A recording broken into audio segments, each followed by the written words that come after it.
Hello, welcome to YouTube Success Podcast. Remember, I don't have an intro. I did say in the last episode I would not talk about the fact that I didn't have an intro, but here I am talking about it once again. So don't get bored of these non-intro intros. Just go with it. It's fine. I'm here with Molly, who I forever call Molly Mahoney, and that is not your name at all. Don't No, know I get why. it a lot. I get the cockles and muscles, all of it. So Oh, Molly do you? Malone, Oh, people say. brilliant. As long as I'm not the only one. Well, and the thing is, I thought to myself, well, I could just not tell her about it, but I'm an open book. I like to tell Yeah, people when I just make a that's fool of the myself. point. Uh, so I'm here with Molly, and Molly is a YouTuber. Molly, I checked out your YouTube channel earlier. You've got 5,500 subscribers, but it's there. It's one of the platforms you use of many things. Yeah, I think from my perspective, and perspective is a wonderful thing. From the outside looking in, I think of you when I think of AI. But strangely enough, that is absolutely not your whole thing. That's not your whole skill yeah. set at all. There's a whole thing to Molly that doesn't give a fair picture of. So, what I do on this is I ask my guests to introduce themselves. I know that sometimes feels weird, but I think if anyone doesn't know Molly, one of the first times I saw Molly speak, she started singing. So, I mean, if anybody can introduce themselves, it has to be Molly. So leave that to you, Molly. Go for Hey, it. yeah, I'm here. I'm here for it. So I'm so grateful. Thank you so much. I was so looking forward to this call, and I'm so glad that we got to hang out somewhat recently, almost a year ago, but like in real life, which is awesome also. And yeah, so you are correct. Currently, we are one of the things we're most known for is AI. We've been teaching human focused AI strategies since 2021, which feels like we're kind of like dinosaurs in the space at this point because so many people have become AI experts in the past like 6 months or, 2 days. But really, AI has been around for a very long time. So that's been something we've woven in. But it all started with a little company called The Prepared Performer, as you can see. And when I launched my company, the main focus was actually helping performers, i.e., singers, dancers, actors, to be able to have a career and actually, a life they love. Because I worked as a professional performer for about 20 years. In 2016, when Facebook Live came out, we switched everything. And rather than teaching performers how to have a business, we started teaching business owners how to perform. So that is what we really started doing was helping people to be more confident, whether they're on camera or on stage, or even in the way that they write things. It's bringing their own authentic self into their content. And now AI allows us to just do that more quickly. Excellent. And actually, hopefully, for anyone listening or watching on YouTube, you can now see why Molly is the perfect guest for this. Because actually, one of the things that I deal with my clients when it comes to YouTube is the confidence on camera. Speaking to a lens is weird as hell. I think my public speaking journey started in 2010. And when I first got in front of camera, which was 2017, I still felt weird about it. And I'd spoken in front of rooms with hundreds of people, but Yeah. it still felt weird. So we'll come to that. Well, let's start there actually. Let's talk about the public speaking stuff. I've got it the other way around in my notes. Can we start with what are the common things do you think between being on camera on YouTube or whatever platform you decide to be on? What are the common things that come up for a lot of people when they're trying to perform? Because it is a performance, whether you like it or not, it's a performance. So Yeah. what are the common things you see? Well, I think for me, there's two different uh, like styles. One is to be live where you know that you have interaction potentially coming in from a community, which that way at least you can feed off of the comments. And then there's where you're just by yourself recording a video, right? This is another way where we're able to talk to each other. But Yeah. for me, it's a little harder when I'm by myself with no one else there and I'm recording something on my own because there's no feedback and there's nothing to bounce your ideas off of. So whether you're live and you have people interacting or not, you really have to pretend. And the hardest thing to do is actually to be yourself on camera, which that in itself is a performance because I remember being in college getting my BFA in theater and dance. And we learned that when cameras were first invented, there was a whole new thing that happens physiologically with people when they know that a camera is on. Everything in your actual being changes. And so if you don't feel weird on camera, that's probably more weird. Oh my God, that's so fascinating, and that leads really well into my next question. But I want to think about that and just talk about that for a second. So I talk about the fact that when you hit the button of fear, the record button, that what your brain does is gives you all this information immediately. It's like it just floods you with information. So a lot of people, they'll stumble for the first minute because they've suddenly got all this information because they've hit the button. Actually, sometimes it's better to hit record and just talk about something that's fun and something that's unrelated to the video that you talk about, and then get into your video, because it's just about getting those nerves and all of the crap that your brain has given you.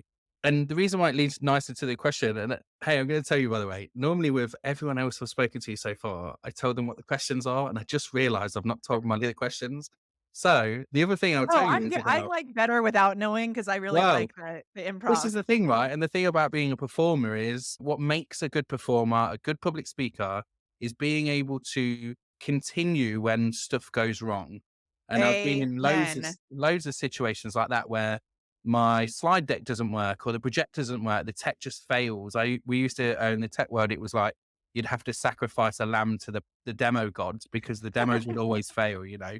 So being a performer, you just learn to roll with it, right? You just get on with it. But the physiological stuff, I knew it was gonna be hard to say that. The physiological stuff, that's fascinating because, again, I asked people to talk to people about energy. So I wondered if you could talk about the kind of things that you talk to your clients about when it comes to staying in the right energy for performance, because Yeah. there's some days where you just don't have it. It's not in you. For me, it's 7 p.m. and I'm always better in the morning. So when I'm Thank doing you. these, I try to do them in the morning. But of course, you're the other side of the world, so we do accommodate you. So how do your clients and how do you advise your clients to stay in the best energy when it comes to creating video content? Yeah, well, the first thing that we always do is we go way back to when I was in college again. And in the room where we were learning how to become actors, there was this giant chart on the wall that was Konstantin Stanislavski's chart on how to be a real actor. And it's this whole, if you Google it, like Stanislavski is the like foremost, Russian theorist on how to be an actor. And there's all these different pieces in it that are like these words going up the side, and there's one giant box on the bottom, and it says, "Work on one's self." And I think that is so important, and it's so great that you asked this question, because if we don't have a system for that in place before we start doing all the other things, because there's so much more to it. It's not just that you start talking, it's that you have all the tech stuff to consider. You also have things that are happening, in your real life that are coming in at you. You also have the looming fear of like what the results of this video are going to be, because there's like some sort of implication. Like, what is your family going to say when they see this video? What are your clients actually going to care? Are they going to think it's dumb? Whatever. We've got all of these different gremlins that creep up. So if we don't have a foundation for ourselves as a regular practice, we can never expect to be able to give something consistently energetically. So we have a practice called the Quesadilla of Awesome. Yeah. Do you know? No, I don't know this. Go on. Okay. Tell me. So the Quesadilla of Awesome is something that I developed when I was working as a performance coach, because I had so many clients that had like Broadway credits or huge TV credits, and then they would still get nervous in certain situations. And in my mind, I was like, dude, you are like, such a pro. How are you nervous here? But I realized that for some people, the higher that they get, the more successful they get. Now there's farther to fall. So Yeah. sometimes it can feel even scarier once you've had a certain level of success. So we're going to do this exercise together. Is that okay? Yeah, I think. Okay. Oh my God, I don't know what yeah, whatever. Let's do it, Molly. Tell me. Okay, so you're gonna take your hands like this, Yeah, put them in a ball. If you're listening on the podcast, we are putting our fingertips together and making like a yeah, big ball. This is going to be our ball of business benefits. So inside this ball, we are going to put all of the things that we offer. So like all of your amazing technical camera skills and your YouTube magic and all of that stuff, you're gonna put into this ball. And then on the count of 3, we're gonna throw it into the air. Ready? okay. You got all your benefits in there? Okay. 1, 2, 3. Whoosh. Okay, so now all of our business benefits are floating above us, up above us, like Mikey TV and Willy Wonka, when he like goes Yeah, into yeah, the yeah. television, the Wonka vision. So all of our benefits are up there. And what are you left with? just yourself. Yeah, which is both the most amazing and the most terrifying thing to be left with. Oftentimes before we start our videos, we try and bring in like our expertise and we have to look fancy, whatever. But if we start with who we are as humans first, we're going to be so much more powerful and we'll be able to create content that other human beings will care about. So the problem is that a lot of people don't even know who they are. So what we do is we make a list of 20 things that make you a uniquely awesome human being. And we call this list the Quesadilla of Awesome because everyone has something that makes them uniquely awesome, even if it's just that you make an amazing quesadilla. Okay. So, do you want to know the recipe for what goes in? Uh, what, to an amazing quesadilla? Well, I mean, that is subjective because you may want like olives in your quesadilla or nuts. I don't know, Yeah, right? yeah. I mean, no, I totally get it, and I think you go on. Tell me the recipe. Go on. So the recipe for what you're gonna write on this list, a lot of people get stuck with it, and so I've made an acronym. The word is SAVE. It has 5 letters. Most people think you spell save with 4 letters, but I can't spell, so I spell my acronyms wrong. So Yeah, it's SAAVE, and it is your skill sets, the things that you're naturally gifted at, yeah, your appearance, which is important, not because of what other people think about the way you look, it's about what you think about the way you look. 'Cause that's half of the problem is that when we record videos, oftentimes we can see ourselves, which is, like, awkward. So, your appearance.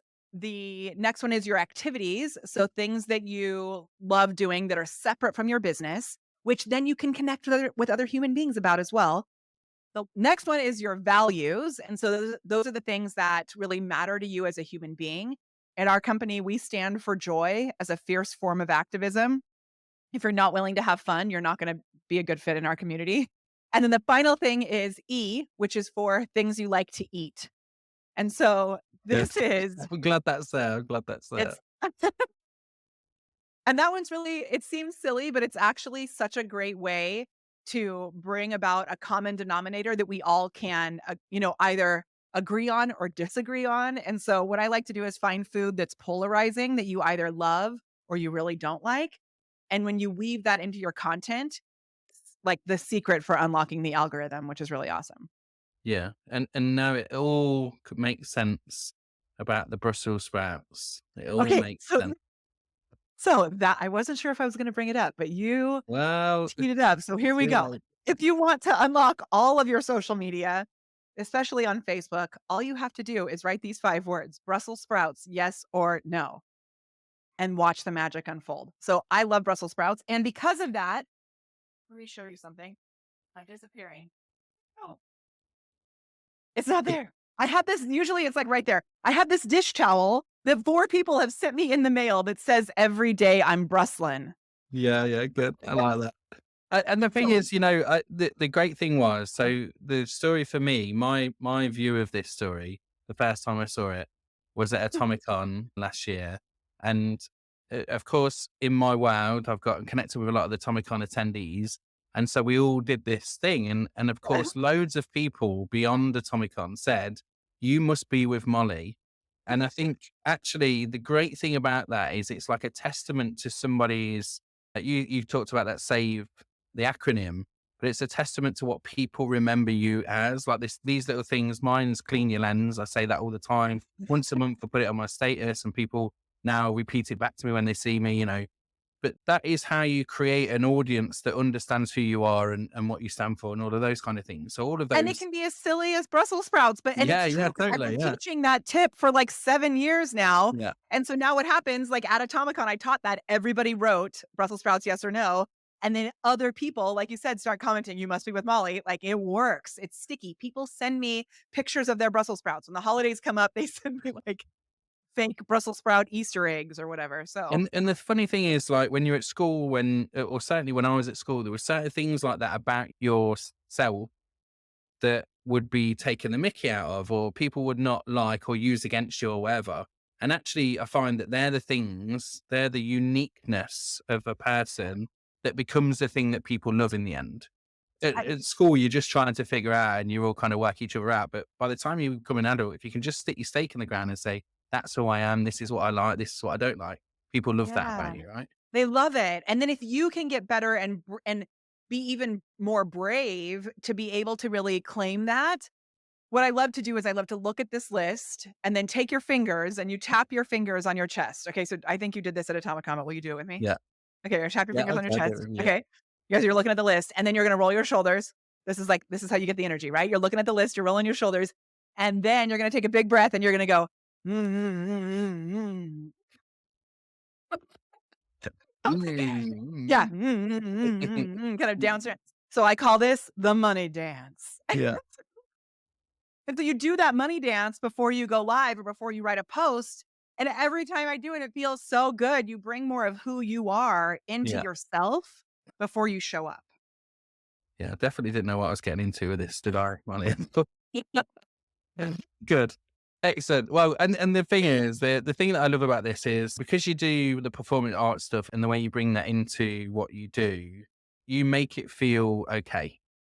And I think Mm, for a lot of adults that have had that sort of beaten out of them in one way or another, yeah. it makes it feel okay. And so I definitely love that about you. So Thank thanks for you. bringing that here as well. Yeah. So what I wanted to ask you now is how the hell did you go from performing arts to AI? Oh, that is a good question. So I mean, there's the transition in between from performing arts to teaching video Yeah. strategies, right? And actually, I don't know if you saw this, but if you look at my poor little YouTube channel, which doesn't get as much love as I should give it, if you go, like, if you organize my videos in terms of most popular, did you happen to do that by any I chance? didn't do that, no. Okay. Well, if you do that, you're going to find very embarrassing videos of me teaching how to sing a C scale. So I have several videos that have hit well over 100,000 views way back in the day when I was teaching singing because I actually was using YouTube for that. But when Facebook Live came out in 2016, I basically abandoned my YouTube channel and I just focused on Facebook, Yeah. which worked really well for us in the moment and the time because Facebook Live was so new. When Messenger bots came out, we then added in Messenger bots because on, Facebook Messenger, they were so new and people were like, "Oh, what? You can do what?" And so I love the tech stuff and I love combining the tech stuff with the human stuff. And even more than that, I love when people freak out because I've taught them something they don't know. And Yeah. it like really seems like I created the magic when really I'm just showing them how to use this tool. Yeah, yeah. And You know? that's great, right? And I think that's the same when I closed my business in 2020. I looked and I was like, what do I really love doing? And I've figured out through, you do exercise and stuff. It was like video and teaching. And it's that Yeah. same thing. You mentioned it earlier. You said about what's weird about being in front of camera is not having the feedback. And Hmm. actually training in a room, when you deliver training, the best thing about that for me, no, it's not for everybody, but it's seeing people's eyes light up, seeing them when Yeah. they get the thing. And then it's like, oh, it's amazing. And so it's so hard actually to translate that to an online environment. Actually, Zoom gave us Zoom was late to the game. There was Citrix and all the other things that came in the corporate world before that. But Zoom really gave the general population a chance to then connect with their webcams Yeah. on. Because if you'd have asked before the pandemic, oh, can you put your webcam on? People are like, no, you can't see my face. How dare you ask me to do such a thing? But then now everybody's just used to it. It's almost weird when people show up to a thing like this and they've not got the webcam on. Yeah. Um, Agreed. But it gives us that human aspect, even though it's obviously not the same as being in real life, right? yeah, So, with that in mind, though, when we add the AI in, it's like, are we removing the human aspect? And my firm belief is no, the AI actually causes us to have to dig deeper into the human aspect. Because otherwise, if it was just AI, we would all become zombies and all the content would become boring and blend in. So, really, what happened is in 2021, I started using Jasper, which was called Jarvis. Do you yeah, remember that? yeah, I do, So, yeah. Coffee yeah, stuff. we loved it so much, and so I launched a program called Dancing with Jarvis, teaching people how to play with the AI and how to, like, when you get a response that you don't really love, to recognize like, "Oh, this is just like I'm playing, I'm gonna give him something back." And when they changed the name to Jasper, I was like, "This is a bad idea to base my whole program on one tool." So I switched it. It's now called the AI Content Club. But then when ChatGPT came out and everybody was freaking out, it was like, "Oh, this is a ride that I can wave that I can ride because I've already been doing this for so many years." So that's really how it all happened. And now it's like people have to know who they are. So our whole thing is that the way to make content that stands out in an effective, efficient way is you're weird. plus AI is how we create this high converting content. So if Yeah. you don't figure out what it is that makes you weird to begin with, you're going to create really boring content that's not going to get anywhere. Yeah. And the weirdness that the thing I love about watch one of your tutorials you were doing, you discovered something and you was like so excited to show everyone, and you just went live and started talking about it. The thing I like about that is that you feel your excitement for discovering it. It's like you've discovered it for the first time. I know in some ways you have because it's a new thing or Yeah. whatever, but I think You know that's a skill. what's really crazy about that is that honestly, some of these things, even like prompts that I have created, I get so excited when they work. Yeah, Like they I know what's gonna happen, but I allow myself to like feel the emotion of it and feel that out loud so we can all feel it together. yeah, yeah, and I think people are afraid actually to put that um those emotions out there to show Yeah. that kind of raw side of them as well, which is great. I've got to ask you a question. It's not on my Okay. list, but it's the most obvious question I should ask. Do you say please and thank you? Oh, always. Yeah. I mean, Always. And it'd be weird if you didn't, right? well, and here's like there's a couple of reasons, but I was having ChatGPT create code for a sales calculator that I put into a widget on a website, which is so cool that you can even do that. Yeah. And I said, they created the code. I went back and forth a little bit, had it all finessed. And then I said, can you please give this a black background and white text? And my husband was in my room, in my office. I have this beanbag in the corner. He's sitting on the beanbag. And I was like, oh my gosh, this is so cool talking about it. And then I sent that. And then it replied to me and it said, certainly, adding a black background with white text adds a layer of sophistication and style. It's like putting your calculator in a tuxedo. Oh, brilliant. And my husband was like, "Why does it talk to you like that?" And I Yeah. said, "Because that's how I talk to the we have Yeah. Yeah. the energy's contagious." Yeah. And isn't it fascinating that it's got these weird, quirky ways to respond to you because it learns right from the stuff that Yeah. it pulls in, but it's just picked up on something like it's not picked up on, or maybe it's been programmed out that it doesn't pick up to call you something negative, or it doesn't talk to you in a negative way. It's all really positive and fluffy kind of things. I wonder if there is a side of it that's in a negative way, but I've not seen Well, anything like that on you know any what happened, videos. like, with Bing or whatever, when they first released it, that it started going down really dark paths. They released No? it too soon. Yeah, there's a whole thing that it, like, was not good, and they didn't have it trained to be that more positive Okay, got you. focus. Yeah, so they must have I mean, it's just creepy. moved out of the way, yeah. I mean, the world is creepy if you look for it, right? So, or it can be.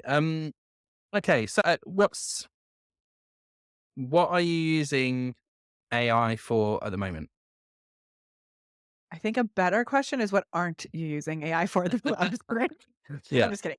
Well, really, our main goal this year has been to move beyond the content creation. So we're still obviously using it for everything that we're doing content wise. But also we're looking to AIify our entire business. So it's like data analysis, and we're actually weaving it into our follow up process where AI will be responding as an automated assistant in some situations as well, which we do with messenger bots, but it's a different thing, right? Because messenger bots are pre-programmed, kind of choose your own adventure. This is actually, we have it, it'll be released soon, but it's actually real AI talking to people, which is kind of fun and also awesome and yeah, scary. And that's just like in the initial follow-up piece. The thing that I have been playing with the most is, did you see that I made an entire podcast all with yes, AI? I did, yeah, that was the one Yeah. that was the live I watched, yeah. Yeah, it was so cool. So I went on a flight to the Podcasters Cruise, and on the way there, I decided, I wonder what I could do. Like, if there's a way that I could create a system for my team to be able to create podcast episodes for me that I'm not even needed for. And so what we did was I did a giveaway where all they had to do in order to enter to win was ask questions below this post. I then took all those questions, I loaded it into AI, and I said, hey, organize these questions and put them in a table with the headers, name, question, and answer. So I had AI answer all of the questions as well. And all of our AI systems are seasoned with my own voice and knowledge. So it can answer it in my basic knowledge. Then I edited it so that I made sure the answers were really what I would want to give it. I put it back into AI and I asked it to write a podcast script. And I gave it an example that was like, "Welcome to the Content Club podcast. Today we have a question from Matthew," whatever. Matthew asks, blah, blah, blah, blah, blah. And then I created the entire thing with AI Yeah, and it sounded amazing. it did. So Yeah, it did. I listened wild. to a few and I was like, no, that can't, the voice can't be AI. Like it can't, it sounds just like Molly. This is Yeah. so, right. We're going to go down a dock route for a second, just for a second, because I don't want to focus on it too much. But what happens when you die and your AI voice is out there? Oh my I gosh, you know thought about what? this the other day, and I actually just listened to a video this morning about I haven't talked to anybody about this, but up until now, I listened to this video of a casting agent. I'll send it to you because it was about the like SAG deal that went through recently for yeah, actors yeah, yeah, about their AI image. And this casting director was freaking out about what they had written in this clause because it said, when you die, the AI version of you that they've created as a part of this movie or whatever, it was like the union gets to decide what happens with that after it's done, not your family, not your trust, whatever. I mean, do you know what? It's really funny because the radio station local to me, Radio X, is the one I listen to. It's a rock radio station, right? Okay. And they do like segments, and it was Dave Grohl or not Dave Grohl, and they'd used AI to create like a bunch of, and it was like, something about it was the dick emoji, and it was like they'd made him say something like that, and you had to just guess whether it was the real or the AI version. And I couldn't tell. When I first heard it, I was like, that's Dave Grohl. And then they said it wasn't Dave Grohl, it was the AI Dave Grohl. So it is I mean, weird. there's gonna have to be more regulation that's coming through, and Yeah. I just heard a lot also this week about the whole Sam Altman thing with him getting fired and all of that. Yeah. Have you heard the most recent, like, reasons behind it? No. Okay, I also haven't talked about this really because I don't wanna freak people out, but I'm gonna tell you. So, there's this new version of the system or whatever called Q-Star. Have you heard of this? No. Okay, so it's supposedly like, right now, AI is really great at language, but it's not great at math. And so this Q star is going to be better at math. And the problem with that is that everything that we have on the internet and whatever is all encrypted with math, Oh, basically. yeah. And so Oh, now I see the where you're going with this. machines are going to be able to figure out the potential. I mean, not now, Encryption. but like in Yeah, the yeah. future. And I guess that was the thing that freaked them out and caused them to fire him. Yeah, because the thing is with encryption, like, and the way it used to be, because my background's tech, right? So Yeah. I always saw this, and you could brute force a password on a zip file, right? And it was relatively straightforward. There was little programs that would just do it, and you would give it a dictionary, a file that was a dictionary, and then you would say go nuts, and it would go. And that was in like late 90s, early noughties, right? Yeah. Whereas the encryption now, and the way they define it is they say you can't get through this encryption for 1 billion years. That's how long it would But take that, to brute force it, but that suddenly just disappears with AI. Yeah. uh huh. So yeah, that's scary. That's scary, especially because Yeah. SSL and stuff like that is just encryption. It's just Yeah. Right. never. Even at, like, my Facebook messages have been weird lately where it keeps saying like, "Oh, these encrypted messages can't load," and I have to refresh it. So, like, all Yeah, of that WhatsApp, all that encryption. yeah, yeah. So, She's gone. here's the thing is that some people may hear that and be like, "See, AI is the devil. I'm never gonna Yeah, use it." But guess what? It's not going away, and you using it to create a podcast is not going to help further the math side of what they're doing to figure it out. So, when it comes to things like this, I am a firm believer that the more good humans we get to use these tools, the more good that will be done. Otherwise, it's just the bad guys that are going to use these tools, and that's going to put us in a whole heap of trouble. So we need to yeah, be feeding the positivity and the goodness into this stuff. Otherwise, that's when it's gonna go dark. Is if we ignore it. yeah. And actually, if you think about it, science as a general thing, any type of science is good and bad. Here's a drug that will help you survive. Yeah, And if we give you too much of this one, it will kill you. yeah, And that's it. 1,000%. That's science. It's what is good or bad. Exactly. In certain hands, it's going to be used in a good way or a bad Yeah, way. Anyway, we've gone dark, so let's come back for a second. But it's fascinating. I do find all of this stuff fascinating. So thanks for sharing yeah, some of that with us. yeah. What's the most exciting tool? Like when you think, so you started with Jasper, but if you think about all the things you saw, what's the thing where you was like, "Oh my god, this is insane"? Can you think of anything what's the first thing that springs to mind? Yeah, I mean, HeyGen is really the first one that comes to mind, just like What say that off the again? What was it? HeyGen, which that's the one where you can create a video AI version Yeah. of yourself. Yeah, yeah. And it's yeah, do you know Rich Schefren? No. Okay, so he is using it a lot, and I just saw I'm pretty good at spotting when it's him, I think, but every video that comes out, I'm like, "Is that real Rich or not real Rich?"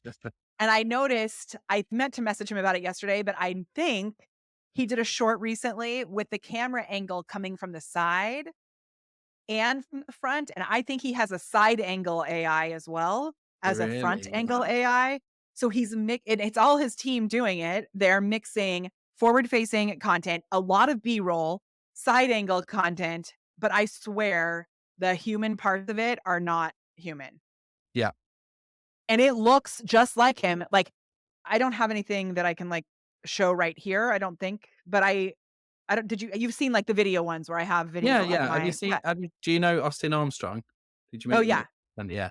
So Yeah. Austin was doing it on his shorts as well. Yeah. He's speaking at Tube Fest actually.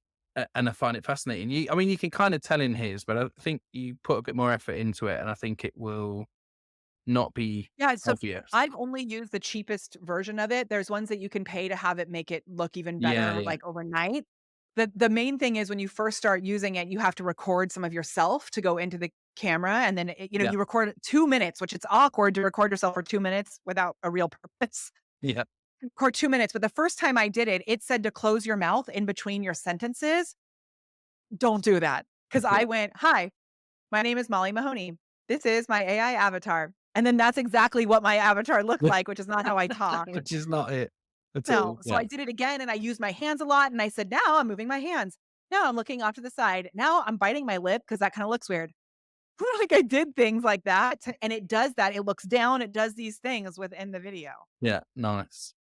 And so another guy I spoke to earlier today, actually, Charles, he has created a system, a content rebalancing system, where he's using AI and he generates almost 2,000 videos a week for his socials. 2,000 videos a week. And he talked to me about this system. He's got like 5 channels and he's testing on shorts on one channel. If it works, he moves them to his main channel. Like, Okay, I have a question. yeah. How many people does he have running that system? Well, he told me it's costing him a couple of $100. Well, he said $100 ish, but a couple of $100 and a couple of people. Like it didn't. So It was. that's the thing is with a couple of people, you can totally do that. Because Yeah, what we do is you create a month of content in about an hour, but that's you doing it as yourself. But if you have yeah, 3 people that all they're doing is using AI to create videos, you can definitely create 2,000 videos in a week. And that's insane. But yeah, even with like all the ways that you can link the AI tools together with automation, you need to have a few people to check and to move things from place to place. yeah, yeah. But So then that's my wild. question is, how are you going to stand out when AI is creating 2,000 Yeah. videos a week? That's That's my like the real dilemma. question. Yeah. So this is why your quesadilla of awesome is so important. That you have to make sure that you're weaving in your weird into all of this. Yeah, Even if we look at like Alex Hermosi, all of a sudden everybody's videos look like his video editor did them, yeah, you know? And so when you're using a tool like Video or Opus, they've added in a lot more templates there, but it's like they all kind of look the same. So what yeah, can we do to weave in our own magic, our own uniqueness? And that could be something that it's like within your actual appearance that you're bringing to the camera. It could be in your background, which is, your set, which also is something that is unique in you visually. It could be the actual content is it's woven in with your energy is like what happens. So you've got to figure out what it is that makes you unique and then make sure that you don't get into a rut where you're following the same formulaic approach with everything that you're doing. yeah. And isn't that the problem that a lot of people fall into? Is they follow the gurus, the people that they think Mhm. have made it or have got the system, and then they just become carbon copies of those people. Totally. Or and then And that's the they worst get thing. mad that it doesn't work, and it's like, yeah, because that was like I call it a domino light. It's the thing Yeah. that lights you up and then creates these other, ripple effects out there. You got to figure out what your domino light is so that you can bring that into, like, Jeff Walker obviously has a system that he's figured out, right? But if we all came on exactly like Jeff with our squirrel cam and like hiking or whatever he's doing, right? We'd all be the same. We have to bring in our own weird version of whatever we have to make it unique so that it doesn't become white noise. Yeah. Yeah. Totally. Wicked. Molly, I mean, I could talk about this AI stuff with you forever because I find it so fascinating. Thank you so much for sharing all of this stuff with us. I really appreciate it. Can you let people know where they find you? So if you go to mollymahoney.com, what's actually really cool about that site is there's just 3 links there. One will take you to the stuff that we do at the Prepared Performer with like business coaching and all that kind of stuff. One will take you to speaker stuff. And then one, like how you can become a speaker. And then one will take you where if you actually want to, have me come speak at your event because AI is cool, but in person, real life things are like way cooler. So that's a good place to start. And then we have Well, all kinds of downloads and things like that you can find there too. wicked. And what I will say is, unfortunately, Molly's not speaking at Tube Fest, which is in May 23rd, but she is speaking at Atomicon when is that? June June June 18th, I June believe. 18th. Yeah. Yes. I'll put the link in the show notes so you can go and check that out. I'll be there. And you should go to both events is really what you should do Yes. Yeah, because absolutely. What I will say is for me, and I spoke to someone about this recently, like events and going and seeing people in real life is where the magic happens. Speaking to people, the conversation we have now on this podcast in this small amount of time happens at the bar, not necessarily always with Molly, although it has been known, but it happens in the room with the people that you're with. And that's where you get all of the good hints and tips and stuff that you learn. So definitely go to these events and get involved as well. Thank you so much, Molly. Really appreciate your time. So happy I for so you to be appreciate here you. and lovely to see you as You always. too. And that's Bye. it. Again, we've got no outro, so it's just going to Hey, end like but that dead. no outro and the no intro, that's your Yeah, weird. You're not that is my following weird. the Yeah, because so I was like, I I like it. listened to all these podcasts. I was doing my research, and I was like, why have they all got this cheesy? It's like, and that's the thing, like this Totally. American format that you guys have created. It's your fault. As a nation, it's your fault. But I it's bet it's still also and then marketers' fault. Everything yeah, yeah, it marketers is. ruin Yeah, yeah, everything. definitely. Probably digital marketer, the business. But they have this cheesy format, and then everyone thinks they have to do it. And when I saw it, I was like, no. And Meh. my inside rebel went, no, I'm not doing that. So now it just ends in a really abrupt and crap way. Okay, bye.